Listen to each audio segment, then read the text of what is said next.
On the beat, boy, stellar clock, make it fire.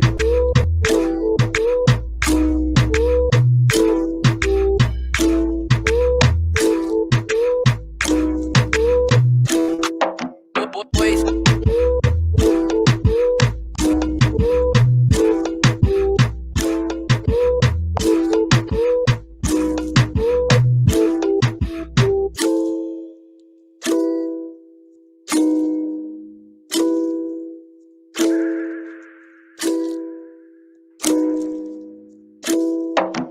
Purchase your tracks today.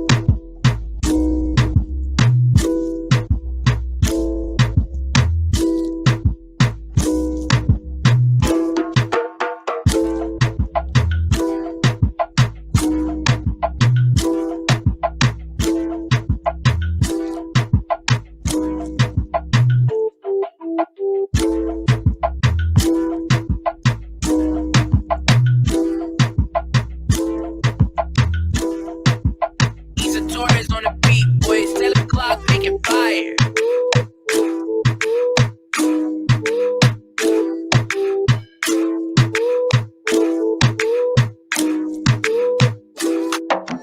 Boys.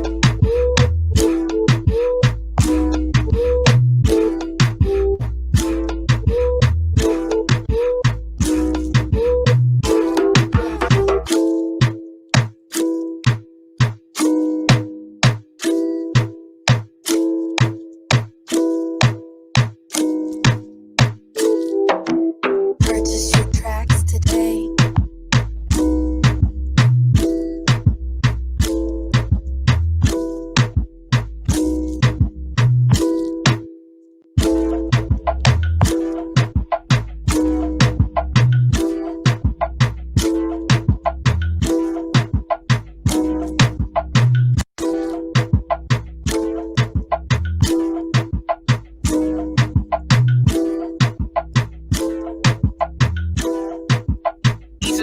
On the beat, boy, stellar clock, make it fire.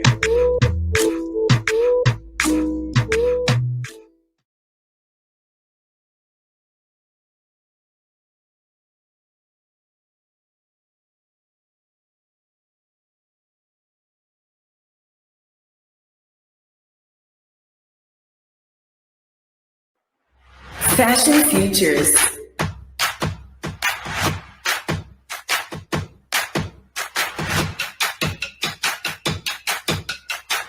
Are you a designer? Do you love to create?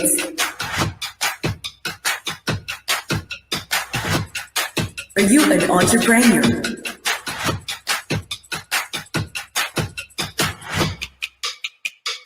African Fashion Week London, in partnership with Henley Business School, Center for Entrepreneurship and Parsons School of Design and Technology program, bring you the Fashion Futures, a certificated online course tailored specifically for Africa-inspired designers. Begin your journey into Fashion Futures. Sign up now to get scholarship for this online course.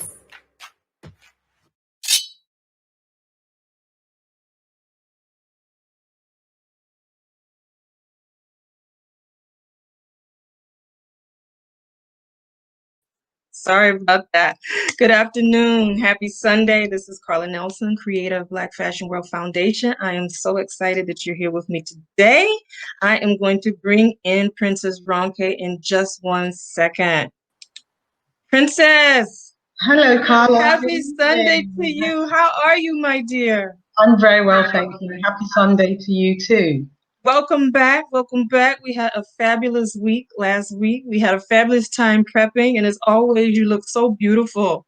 Thank you. So do you. It's always an honor to be part of it. I enjoyed the last session, and I couldn't wait for this one. So thank you for having me. Thank you. And you know, now, Princess, so we just played the Fashion Futures video, but Yeah. for newcomers, if you would just share with them a little bit about your program and your organization and how they can access you for that program. Okay, thank you. Hello, everyone. Good afternoon, good evening, depending on where you're calling and where you're watching from.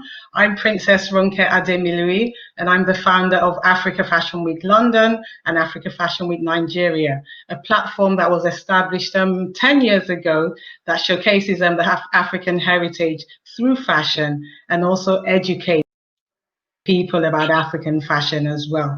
And the Fashion Futures video that we just played, that you just watched, is a collaboration between Henley's Business School UK and Parsons Design School New York and Africa Fashion Week London. And we offer scholarships to fashion students who want to go into the fashion industry or existing fashion designers who are in the industry already. So for more information, you can visit our website, www.africafashionweeklondonuk.com. Okay, wonderful. And also for newcomers who do not know, tell them a little bit about who you are. Okay, I'm a princess from the biggest tribe in Africa, the Yoruba tribe, which is in the southwest of Nigeria.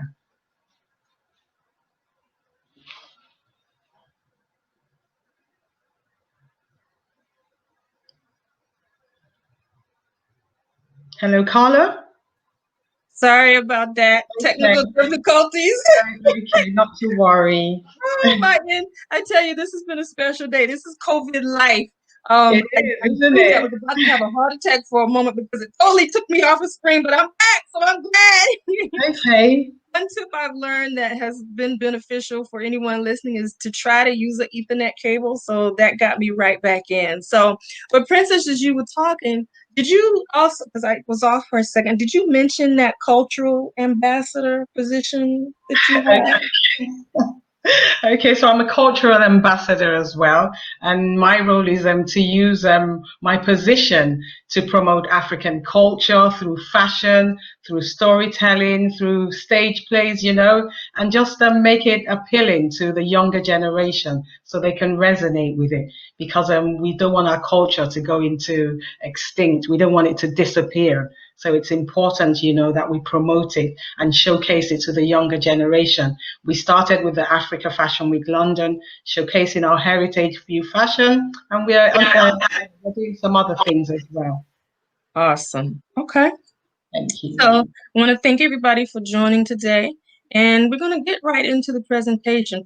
Princess has some phenomenal things to share with you today. The things I've seen, I told her, I said, I have been so elevated. So I know that this event will be um, a beautiful one for you, a beautiful enlightenment for you today. And with that said, let's jump right in. So, Princess, if you would just kind of introduce us here to the hierarchy of the different levels within the African community. Okay, in the African community, as you know, we have about, I think I mentioned this in the last session, that the African continent has about 3,000 tribes, each. Yeah. Yes, and each tribe has its own traditional ruler. Each tribe would have its own king or queen. So before the invasion of the West, the African kings and queens were the ones with the highest status in the community, and they presided over all matters. So they had absolute monarchy without any boundaries at all.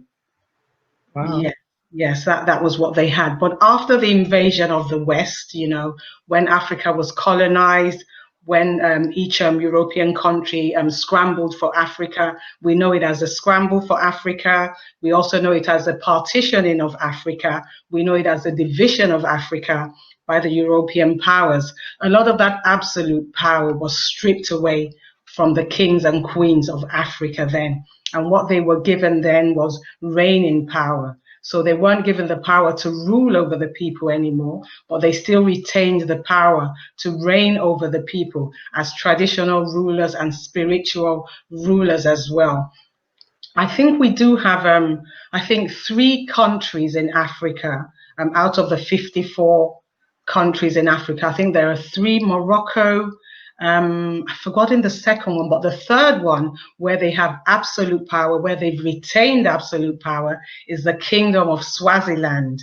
And that is, yeah, that's, Swaziland is known as the last African kingdom with absolute power. So all of the power there belongs to the king without any boundaries. And he was able to ban all the political parties in 1973 and make sure that the king retained all the powers. Incredible. Oh my. So when we talk about and she's gonna give us a really a good dive in today. Should I put the pictures on the screen now? Yeah, we could start with the pictures, but a little bit more about Go ahead. the hierarchy of and the rankings of the kings and queens in Africa as well. Like I Absolutely. mentioned, they're now they're now reigning, so they don't have that rulership anymore. Rulership is now left with the political leaders, and that's where we have the emergence of the head of states. We have the presidents and the governors. But the kings and queens still keep the traditional rulership. And unlike the presidents or the political rulers who can only reign for like a period of time, maybe 4 years, in some cases 10 years, the king and queens, they reign, till they die. So yes, so if you're able to live for like 50, 60, 70 years, you're still the king during the time that you're alive. And for instance, His Imperial Majesty, who is the King of Ife, he's a direct descendant of Oduduwa, and he reigns over all the people of the Yoruba descent across the world. And this it's the Yorubas within the African diaspora, the Yorubas in Cuba, the Yorubas in Brazil, the Yorubas all over the world. And I think that we're about 3 million scattered across in Haiti, in the Caribbean, Trinidad and Tobago. We have people who are of Yoruba ancestry there. So the king of the Yorubas, the king of Ife, is still the spiritual head and the traditional ruler of that tribe. And the same with, thank you. And the same with the can also be said of the king of the Ashanti tribe of South Ghana. The Ashanti king is the spiritual head of the Ashantis, both at home and abroad as well.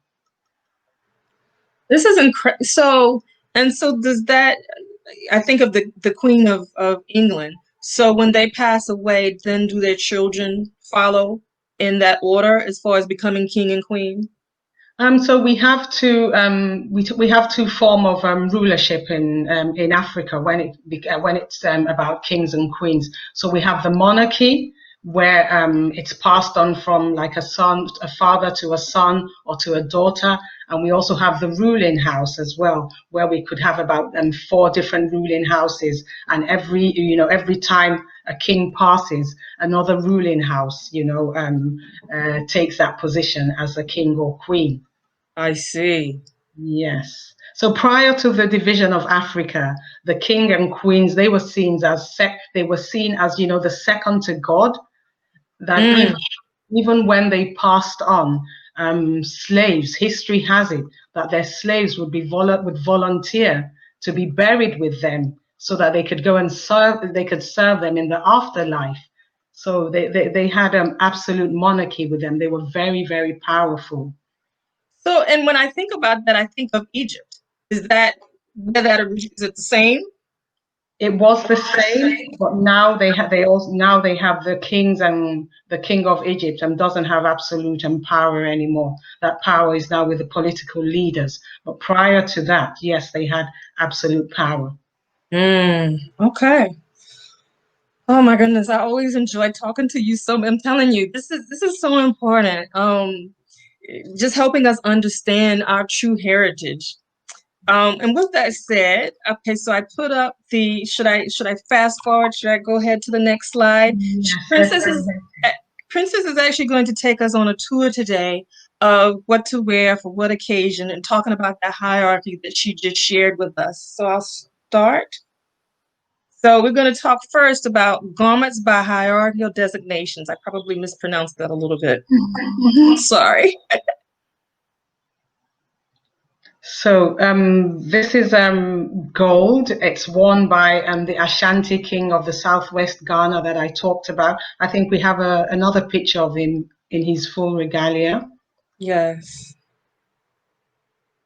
So and that's him as well. That's the Ashanti king. And when a specific kente, as you can see, he's wearing kente. We spoke about kente in our first session. When a specific kente design is made for the Ashanti king, the weavers are not allowed to make it for anyone else, no matter how rich they are. If you want it, you're not allowed to have it. It's only made available after a certain number of years, and the years could be up to 20 years before you could actually get the king's design. So it's all that makes me think about copyright law. Is at that time, is everyone notified that it's now accessible?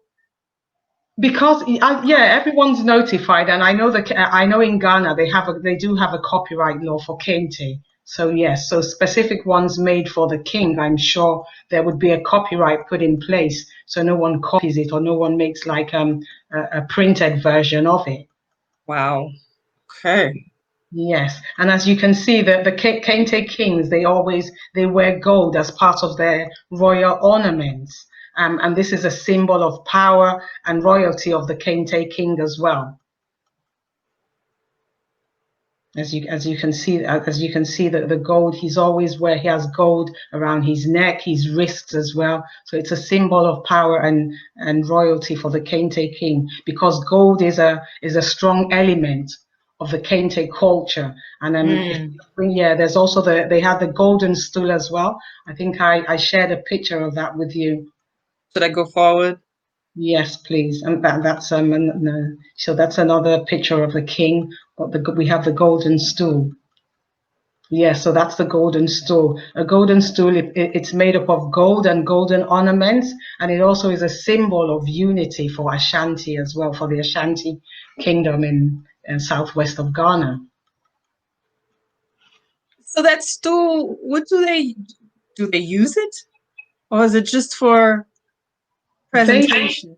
They use it as part of so each king would have his own golden stool made for him.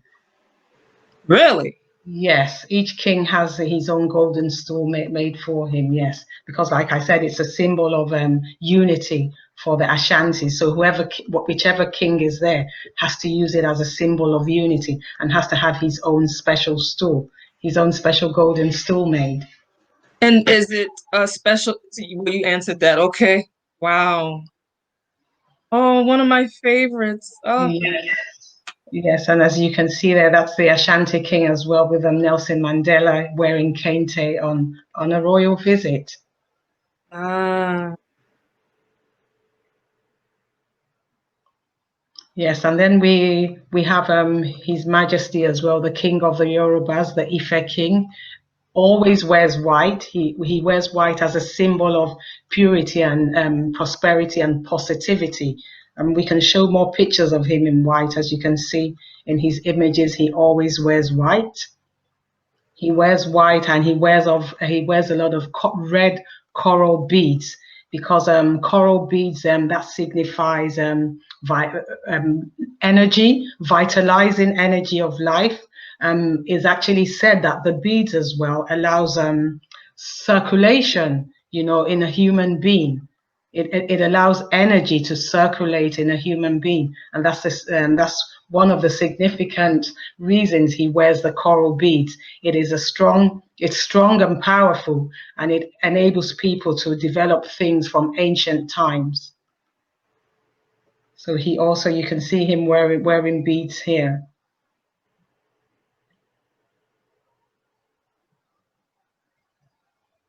I think it's an amazing sight to behold. He's the white, and then with the red beads on top of it. It's a sight to behold. It's so amazing. Yeah. Oh, look here. Yeah, and there he is. Yes, seated on his throne with his emissaries, and yeah, I think it's amazing. Wow. Yes, and this is the crown that he wears once a year. He has this special crown that he wears once a year during the festival. Can we play the video of that festival, Carla? Ooh, It's called the Olojo, the Dawning of a New Day Festival. 1 second. Let me Okay. move it back. Tell us, I noticed he had some items around his throne. What were those items around the throne? The items around the throne are symbols of ancestors, so the spirits of the ancestors, guarding him, helping him to reign and yeah, through his tenure. Okay, I think I got it prompted for you. Okay.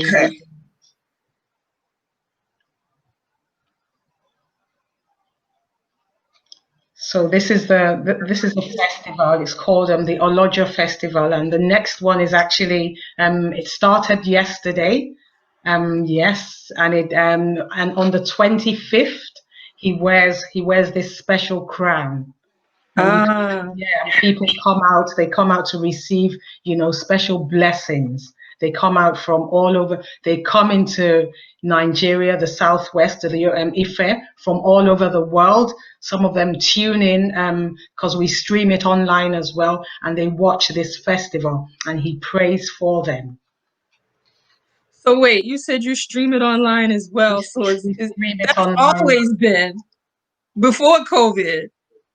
Yes, yeah, we were streaming it online before COVID, but now during COVID as well, because of the restrictions on social gatherings, a lot of people can't go, so a lot of people are going to be watching it online. Yes, Yes. yeah, and whenever he wears the crown, he would wear it, and he would say a lot. He uses it to bless his subjects all over the world. So that reminds me of I think of the Pope.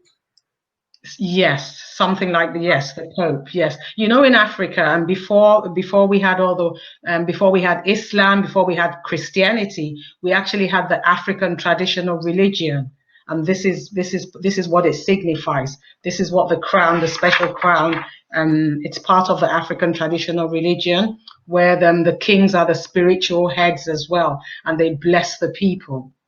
Wow. Yes. Yes, and the presence of the crown would symbolize peace, unity, blessing, good health, and abundance. That's what Mm. it was. And this was the crown that the progenitor of, yes, it's been modified and decorated a bit, but it was the actual crown that the progenitor of the Yoruba race, the Oduduwa, wore over 1,000 years ago. And it was made up of about 140 different particles and pieces and, things put together. Do you know, I'm just curious, is there a special way that they have to store the crown? Oh, yes, there's a special way. So once he wears it on that day, the crown goes back into where it's kept, and it's not seen until next year, the same date next year. So it only comes out once a year and can only be worn once a year by the king. I do have one question. I didn't see this. I'm sorry. When we were talking about, I'll show it to you, Princess. When we were talking about the white hat, there was a symbol on the king's white hat. Okay, can we see that? Was that a red symbol? Oh, I see it. It's here.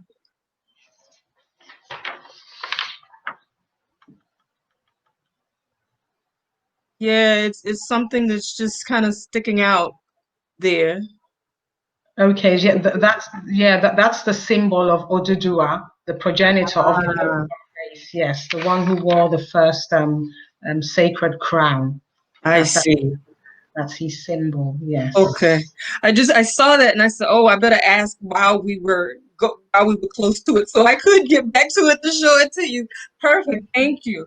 Okay, so let me go forward with the next piece here.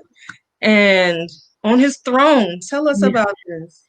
So this is another Yoruba king as well. He doesn't wear white. He's on his throne, as you can see.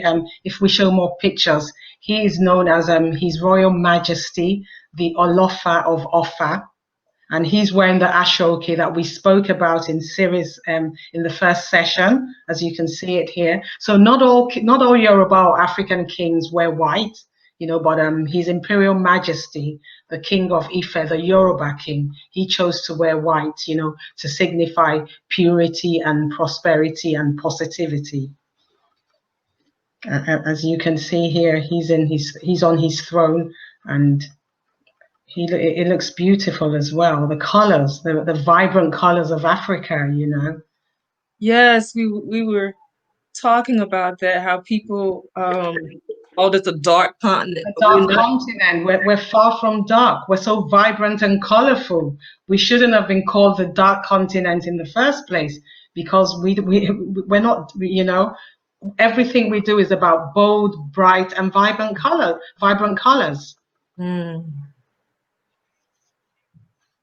If I can advance forward. Yes, let's advance forward, please. So that's a king again in one of his royal regalias.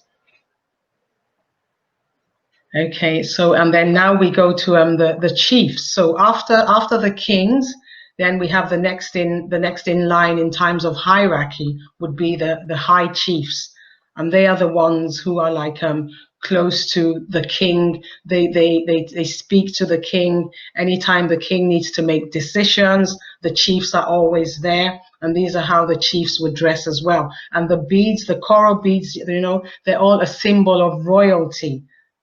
And as you would see, they would have them on their wrists or around their necks. I noticed that the hats, like this one, is kind of, yes, even in this photo here, they're kind of pointed up. Yes, they're kind of pointed up. So the Yoruba hats, we have quite a few hats, and they all have, I think it's got to do with style. So it's just, whatever style you think would go with your outfit is what you would wear. I don't think there's so much significance to the hat, but as long as it suits your outfit, you would wear it. And that brings a question to me. Princess, I notice in most cases, well, in all cases that I've seen, everyone has their head covered. Even you now, you have your head covered. I don't think I've ever seen many pictures with the African attire and the head not covered. Is that a specific ritual or requirement, that the head covering? For me, as a princess, they tell us that as a symbol of royalty, we have to cover our head.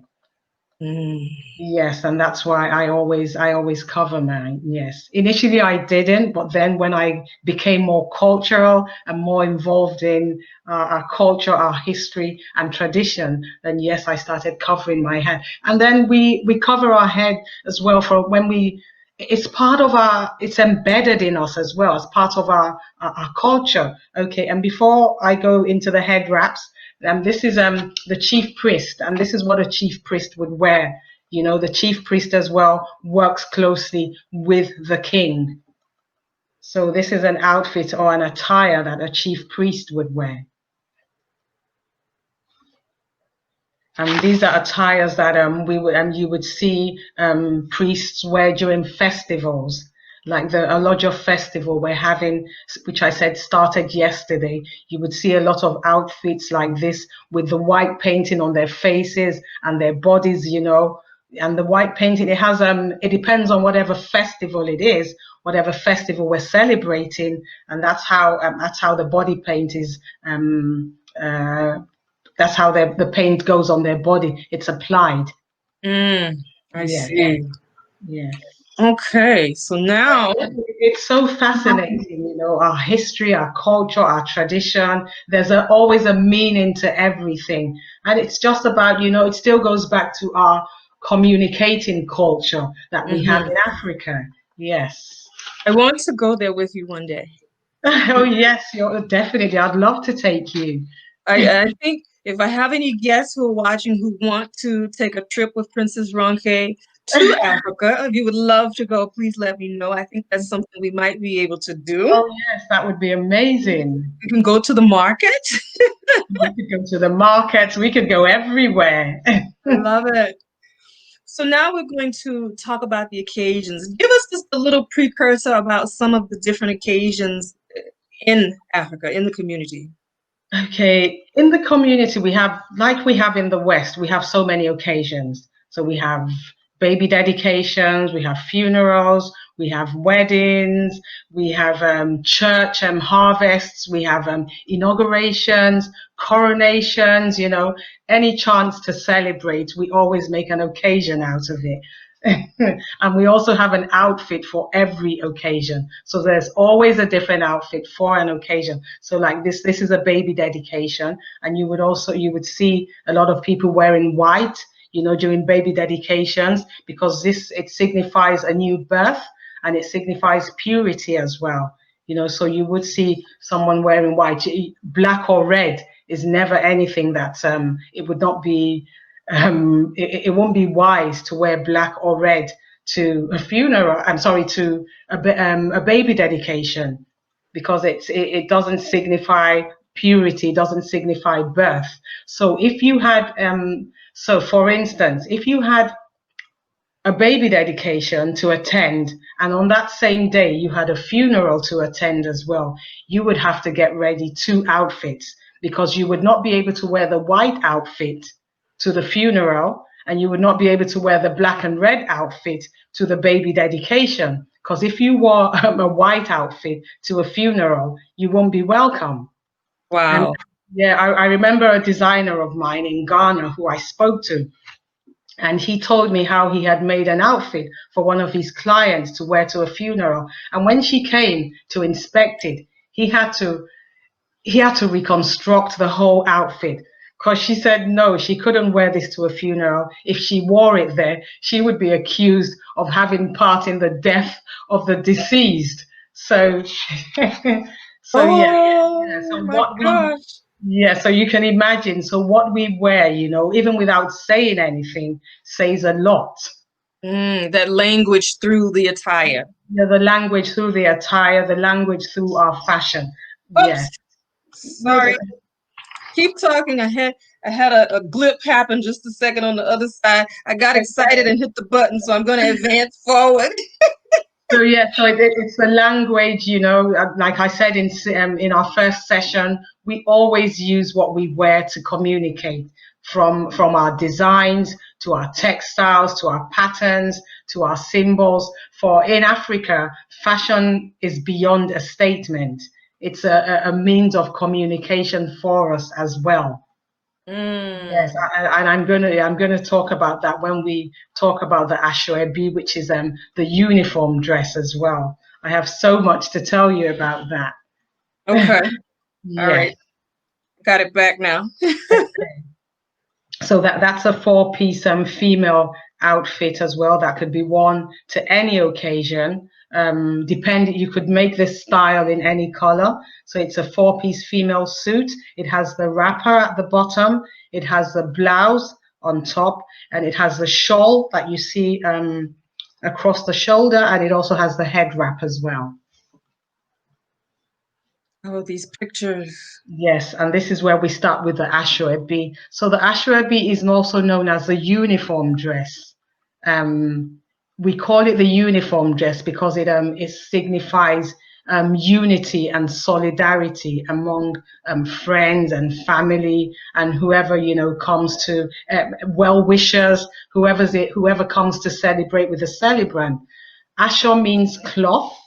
And so Aso, ASO, means cloth, while Ebi, EBI, means family. So it means the cloth of the family. It was traditionally a culture of the Yorubas in Nigeria, but it has now become a culture of other African countries as well. It originated as a family cloth during occasions, which I mentioned, to symbolize unity, solidarity among families. But now it has evolved beyond the family practice, as even friends and strangers of the celebrant can wear the Aso-Ebi. It still signifies unity.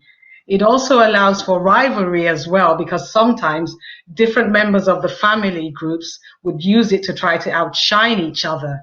Yes, they do, in terms of the richness of the Asoebi. So they try to use it to outshine each other. Mothers of the bride and mothers of the groom as well sometimes use it to outshine each other as well without using words. So yes, it's the Asoebi is a powerful tool, as you can imagine from the lovely pictures in the slide here. And you can use it for anniversaries, funerals, baby dedications, groomsmen, bridesmaids, church harvest, Thanksgiving, political rallies, weddings, just to mention, there's so many things that you can use Asoebi for. And so that's you can see the neck the neck thing that all the groomsmen have here. Mm-hmm. Yes. And then you could see a family, the husband, the wife, and the kids as well, all wearing the same Asoebi. And that's what it's called. It's so beautiful. And that's a bride and a groom as well in a traditional Asoebi. And head wrappings, is this appropriate time to talk about head wrappings? I just saw hers and it just stood out to me. A little, yeah, we could talk about it a bit, yes. Okay. So what do you want to know about the head wrapping? Well, tell me, do they hold any specific significance? And is there a certain way of how you have to put them on? How do you wrap? How do you wrap them? Yeah. How do you wrap them? Maybe we should have a workshop on head wrap. Yeah, I think we should plan that. But the significance is, for me, it's royalty. And I know within different African tribes, it has different meanings because it has different names as well. So we, in the Yoruba tribe, we call it the gele, but other tribes have their own meanings as well. They have names that they call it, which would signify, it would symbolize something within the tribe. But I also know that in some parts of the Yoruba culture, you can't go and visit a king or pay a visit to a king without covering your head. It will be seen as being disrespectful. Wow. Yes. So, since you mentioned different tribes, I take it that the communication and the meanings, would you necessarily know? Like if someone outside of your tribe is approaching you, I'm thinking you probably would not know what their garment represents. Am I thinking correctly?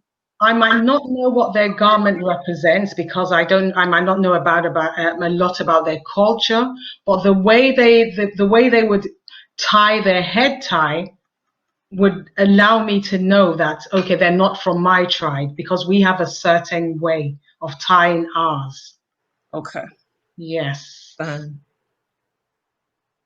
And that's another Asoebi as well. I think they're groomsmen as well. So traditional groomsmen. So the groomsmen wearing a traditional outfit for the wedding. And here's some ladies as well. I don't know what this occasion is for, but you can see it's uniform. They're all wearing the same black and gold. How do you even make those head wrappings stand up like that? We have specialists who do that, and they know how to do it very well. But like I said, we should have a head tying workshop, for during one of the sessions where Actually, we can. I'm gonna put up one of the comments. Kendra said, "Yes, please, a head wrap tutorial session.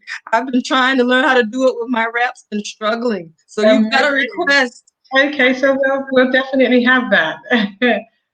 Thank you, Kendra. Okay. Thank you, Kendra. We'll definitely make sure we have that, especially for you. Yeah, I'm looking at this saying, how do you make these things stand up? Is it starch? Okay, so because when we showcased a bit of the Ashoke in the first session, we saw how it's dipped in starch to make it stand, and that's yes. So starch makes it stand when they use it as a head wrap. It makes it stand, and it looks so beautiful. Yes. Oh my goodness. You don't just put on a garment on your head and lay it down. You make it stand. It's You almost make, like a halo. you make it stand. Yes, you do. And I think some have evolved where you can could we just hold this picture, please? This Uh, one? Okay. yes, please. And I think some fashion innovators have evolved with some styles where you don't need to know how to tie it. You just stick it on your head and it stays. I don't know what they do. I don't know what techniques they use, but it is something we can explore while we're Okay. having the head wrap workshop. And And this someone they asked, is some of the material harder or stiffer? Yes, so some are harder and some are stiffer. So the ones made for the head, for the head wraps, they make them hard and stiff because they have to have that look and feel when you finish wrapping them. Okay. Yes, and this picture here also shows the Asoebi as well, and it's a picture of a grandmother, a mother, a daughter, and a granddaughter. So the Asoebi it cuts across all generations. Wow. And are these items mostly handmade or do they manufacture them? No, all these are handmade. They're handmade by African designers. Yes, they're very innovative and creative, they are. Yes, and this is another tribe in Africa where they use a lot of they use red mud, for their hair, for dyeing their hair. It's another tribe in Africa, as you can see. Is it the Himba tribe, I think? Yes. Mm. Yes. And this is definitely a funeral. Definitely a funeral because they're wearing black and black Wait, and white. I hit the button. I noticed under his feet, Yes. is that a lion's mouth Um, or a that tiger? it's probably a tiger or a lion. We use a lot of skin, which we'll talk about that in the next. That's our yeah. So I think it signifies royalty, pride, and yeah. So this the red and white can't be worn to a baby dedication. It can't. It won't be accepted. And this image here is of a coronation of a Bini king, and what he has here is from his head to the all his entire outfit is made of the red coral beads. So the beads I spoke about that Yes. the Oni of Ife, the Yoruba king, wore in the beginning. So he has it here, and everything he's wearing is beaded. So you can imagine how heavy Yes. this costume it is. Does he have to have someone, speaking of that weight, does he have to have someone help him? Oh, yes, he would have to have someone help him with it. Yes, most certainly. Okay, so now I think Yes, this is all of it is my favorite, but definitely the royal attire and the donning of skins. Oh my gosh. yes. Oh, let's see what we got here. Tell everyone who this is. So that's the Zulu king. So we have an image here of the Zulu king, Shaka Zulu, from the Zulu kingdom in South Africa. That's Shaka Zulu. Do you want us to show the next one? Yes, and we have we have Nelson Mandela here. Yeah, may his soul rest in peace. And we can see the costume he's wearing here. According to history, he wore this royal South African costume, made of beads and leopard skin to trial, and he wore it as a traditional symbol to create an image of a warrior king because of the racial tension that was going on then in South Africa. He wanted to establish a visual of Africa's noble past, but uncertain future. And that's why, yeah, that was one of the reasons why he wore this outfit. And skin is considered, as a royal symbol of power, majesty, and grace. And in my course of research, I found it somewhere that he was not even allowed to wear this outside of the court, as the police and the magistrates feared that an exhibition of tradition like this might provoke the black audience outside the court. They called it his blanket. So he wasn't allowed to wear it. But according to him, the impact of his costume on the audience, according to him, was electrifying. It was out of this world.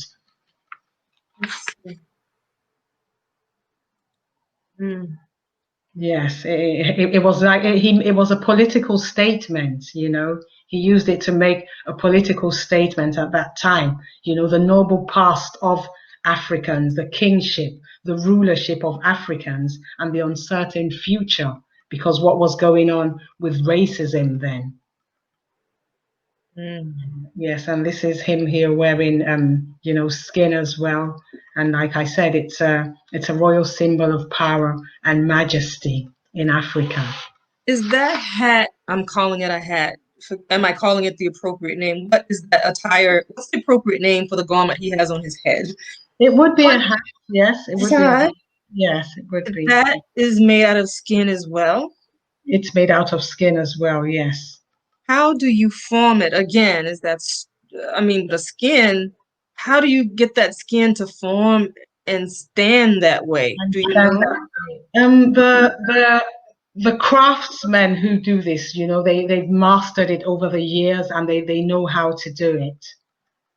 Yeah, I'm sure that takes a while. It must take a while. I don't know what they put in it, but I know the artisans who make traditional things like this, sometimes it's passed, to them from generation to generation. So it's a craft that sometimes stays within a certain family.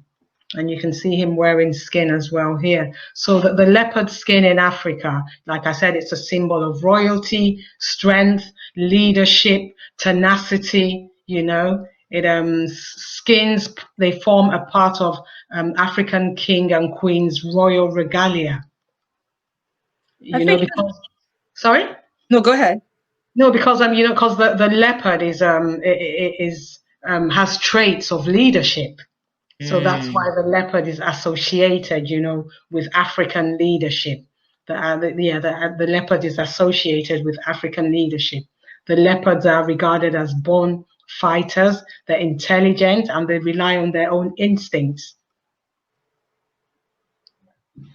Okay, now we go to, so you can see her as well. She's an African queen, a 25-year-old South African queen of Limpopo. Yes, and so you can see she's about to have the skin, put over her as a form of leadership, rulership, pride, and royalty. So the 25-year-old reign queen, as you can see here, as you see the image of her, is the queen of the Limpopo province of South Africa, and she's being covered with the skin as part of the royal regalia here. The queen in this picture, she died at the age of 25, and her infant daughter became queen and would be crowned at the age of 18.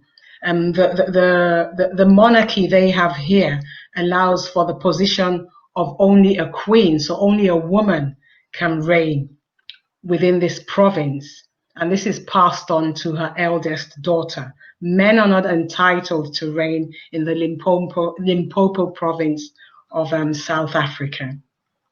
Nice. I like it. Yeah. And you can see her in her full regalia here, her full skin, the leopard skin covering her, shielding her, giving her that sense of pride, that sense of leadership, that sense of royalty, that sense of belonging, being able to lead her people. Yes. So, and this is Queen Diambi of Congo as well. And as you can see, she's seated on her throne and she has skin as well, a symbol of pride, symbol of royalty, symbol of power and leadership. And that's Queen Diambi. She's the Queen of Congo. Ah, So we do have queens in Africa as well. We don't just have kings, we also have queens. And that's another skin as well, as you can see there.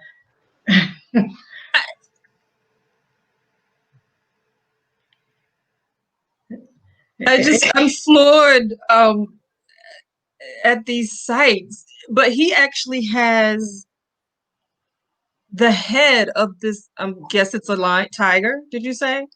Yes, I I'm think trying to remember some of the symbolism here. On his head, on is his there a head. particular reason for having that mouth on his head? Hmm. Or I would have, having it made that way? I would have to research that as well, Okay. Yeah, I would have to research that. But to me, it might just be, a symbol of leadership. The lion, the animal, the king of the jungle. Mm. So it might be a symbol of leadership.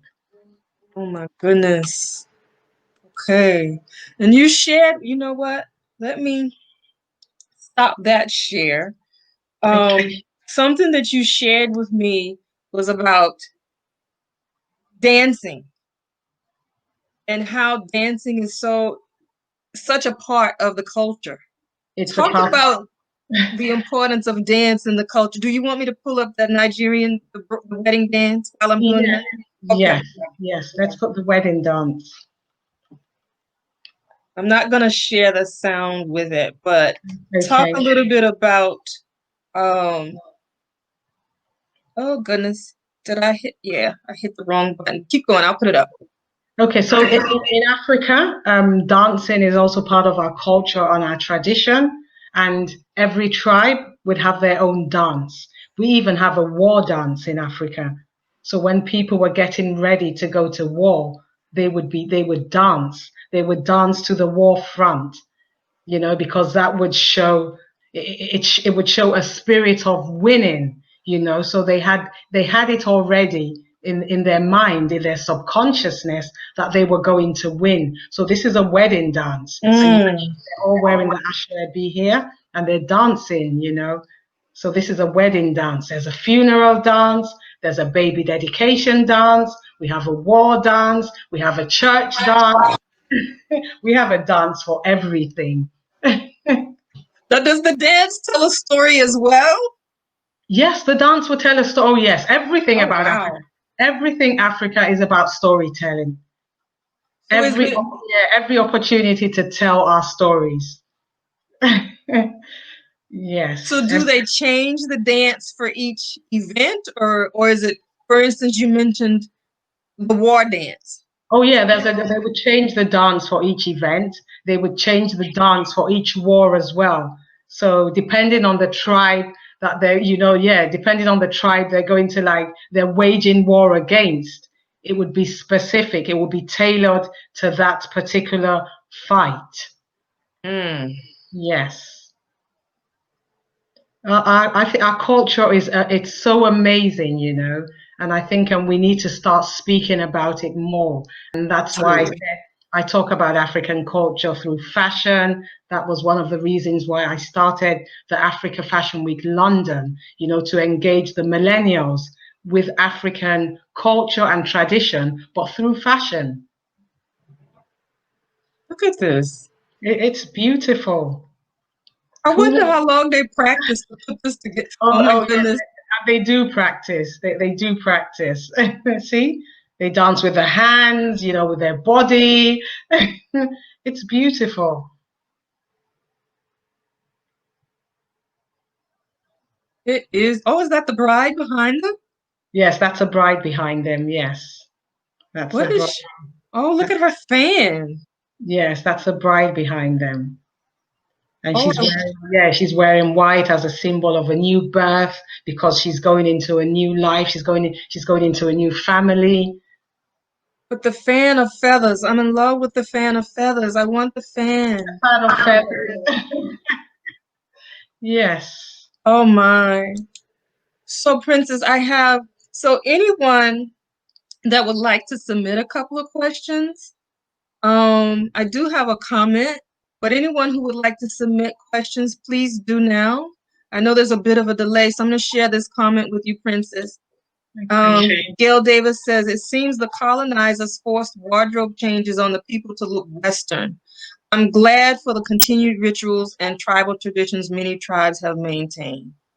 I'm thank you for that comment, and I totally agree. Yes, they forced almost everything, not just the wardrobe, you know, the culture, the religion, and everything it was given to us by force because we had our own thing.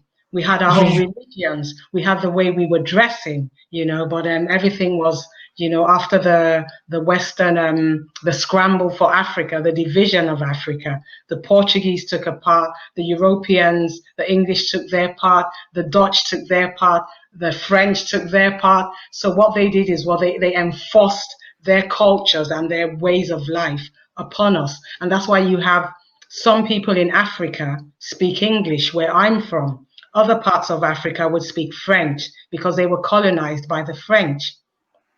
Angola and other parts of Africa would speak Portuguese because they were colonized by the Portuguese, while South Africa and other parts would speak Dutch because they were colonized by the Dutch.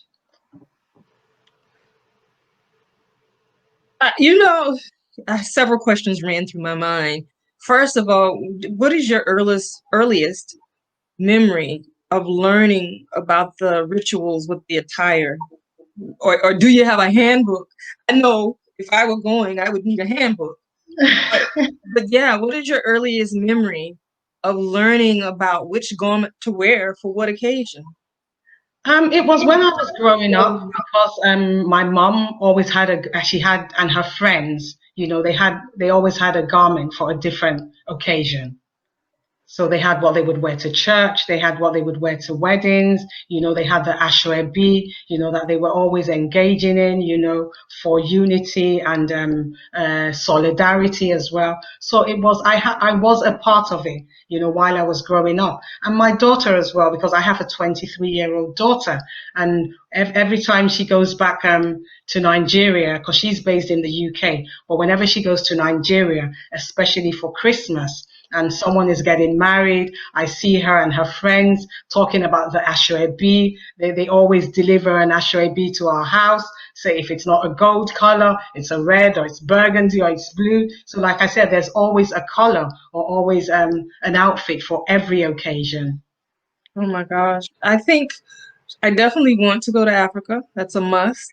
Okay, great. Would We would you love to have you. will you prepare a handbook for me? Oh, yes, I would. I'll do more than prepare a handbook. I'll take you around so you can experience all these things that I've been talking about. I would love to. I mean, could we do a trip where we go to a market and Oh, shop? yes, we will go to we'll go and visit the weavers as well. We'll visit the weavers of the Ashoke, and you can learn how it's done. You can do a bit of practicing as well. Yes. Oh, I can practice? You can practice as well on the looms. Yes, you can practice. Gosh. Oh, that sounds like such fun. Oh, this is always so great with you. And next week we're going to be talking about cultural appropriation. Yes, we are, and we have a lot to talk about. We have I'm so much to talk about. Yeah, off the top of not fair, but what item comes to mind first that you want to throw out there for people to think about in preparing for our conversation for next week? I would want to talk about the wax, the wax Okay. print. Yes, Okay. one of Okay. one of the things I would want to talk about is the wax print. Okay. This is Yeah. good. And you don't want to miss next week. Next week is well, we're saying it's our finale, but I think there's going to be some more conversations now Oh, talking about the head there wrappings. are going to be some more, Carla. Yes, I'm excited. Oh my goodness. Just to give you, I'll give you all a little snippet.